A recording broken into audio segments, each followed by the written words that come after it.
बिरजू नाम का चोर अपने परिवार के साथ रहता था। जंगल से गुजर रहे लोगों को लूटना उसका खानदानी काम था। चोरी करते समय कोई भी बिरजू चोर के खिलाफ कुछ बोलता तो वह उसकी जान लेने से भी नहीं डरता।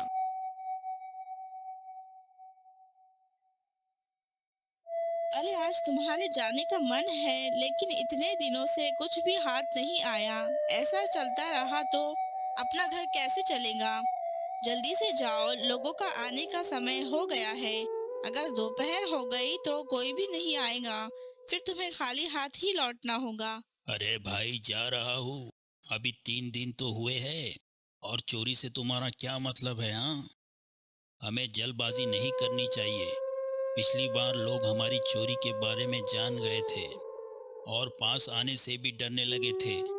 कुछ समय बाद लोग वापस आएंगे और घटना को भूल जाएंगे। ये सब देखकर ही चोरी करनी पड़ेगी। हाँ, मैंने तुमसे कितनी बार कहा है कि मेरे लिए हीरे का हार ले आना, पर तुम तो अब तक नहीं लाए। इस बार जरूर लेकर आना। अरे मैं थोड़ी बनाता हूँ ये। मुझे ऐसे लोग मिलने चाहिए जो हीरो का हार पहनते हैं। ठीक है, मैं जा रहा हूँ।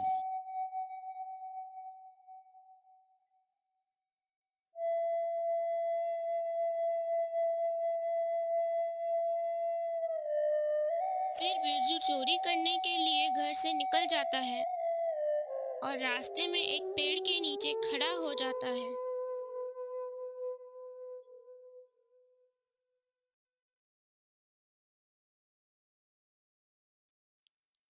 मेरी बात ध्यान से सुनिए शामू काका। इस गांव में जरा ध्यान से जाइएगा। आप बहुत सारे पैसे लेकर जा रहे हैं। हमारे इस गांव में बहुत सारी चोरियां होती रहती है। हाँ हाँ ठीक है। ये मेरे लिए कोई नया रास्ता नहीं है। मैं अब तक कितनी बार आया और गया हूँ। ठीक है, चलो चलता हूँ। तुम ध्यान रखना।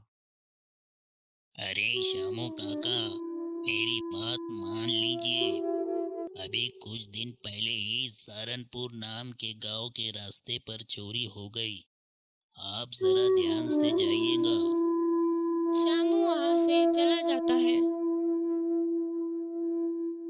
बिरजू जिस समय की प्रतीक्षा कर रहा था वो समय आ गया था। शामू को रास्ते से आता देख बिरजू उसे रास्ते में रोक लेता है।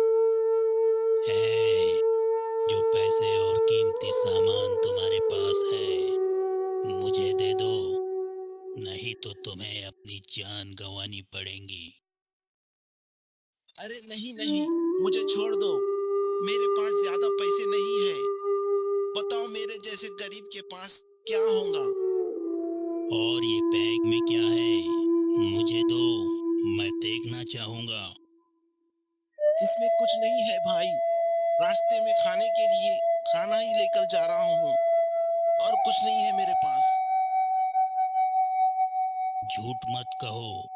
मैं उस बैग की बात कर रहा हूँ जो तुमने छुपा कर रखा है। मुझे वो बैग चाहिए, तुम्हारा खाना नहीं। मुझे पैसे चाहिए जो तुमने छिपा रखे हैं, समझे? मेरे पास कुछ भी नहीं है भैया। मैंने कहा ना, मुझे जाने दीजिए। तुम इतनी आसानी से नहीं मानोगे। पैसे दे दो, वरना। बिरजू ने शाम को चाकू दिखाया और उसकी पैसों से भरी पोटली छीन लिया। फिर बिरजू अपने घर चला जाता है।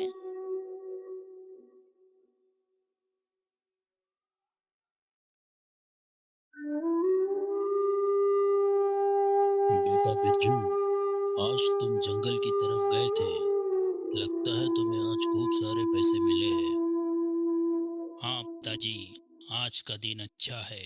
एक ऐसा आदमी मिला जिसकी बेटी की शादी थी।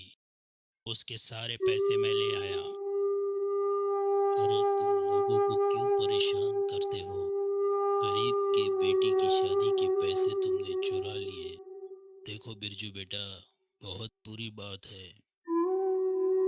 अरे पिताजी, जब मुझे ये शिक्षा दी थी तब बुरी बात नहीं थी। आप चोरी करते थे तो आप दोषी महसूस नहीं करते थे। आप आए मुझे सिखाने। मुझे जो कहना था वो मैंने कह दिया, और अब आगे तेरी मर्जी।